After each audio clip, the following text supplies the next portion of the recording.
চারটে নজনের ডাঁটা নিয়েছি, একটু মুগ ডাল নিয়েছি, একটা আলু নিয়েছি আর সয়াবিন নিয়েছি।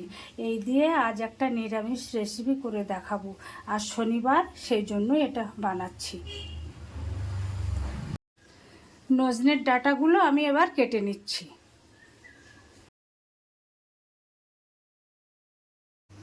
একটা কড়াই বসিয়ে দিয়েছি, এবার কটা পাঁচফোড়ন শুকনো খোলায় ভেজে নেব। এবার মুগের ডালগুলো শুকনো ভেজে নিচ্ছি। একটু জল দিয়ে ডালগুলো ধুয়ে নিচ্ছি। ডালের মধ্যে জল দিয়ে দিচ্ছি, একটু সিদ্ধ করে নেব। মুগ ডালটা আমার সিদ্ধ হয়ে গেছে, এবার নামিয়ে নিচ্ছি। কড়াইতে তেল দিয়ে দিচ্ছি। সয়াবিনগুলো ভেজে নিচ্ছি। সয়াবিনগুলো ভাজা হয়ে গেছে, তুলে নিচ্ছি। ফোড়নে দিয়ে দিচ্ছি গোটা জিরে, দুটো শুকনো লঙ্কা আর দুটো তেজপাতা।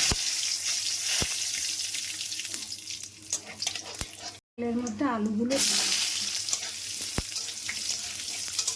এবার দিয়ে দিচ্ছি গ্রেট করা আদাটা।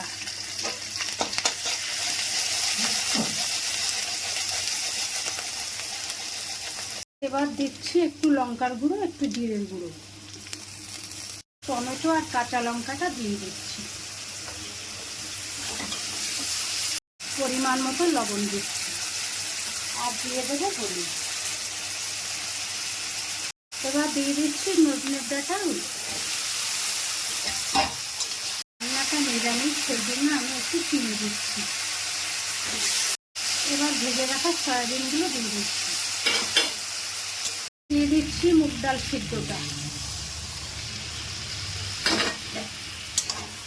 দিয়ে দিচ্ছি আর একটু জল। এবার ঢাকা দিয়ে দেব। ঢাকা দিয়ে কিছুক্ষণ হতে দেব।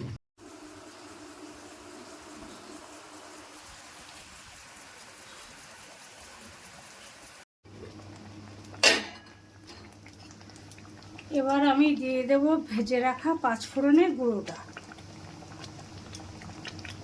এবার ধনে পাতাটা দিয়ে নামিয়ে নেব।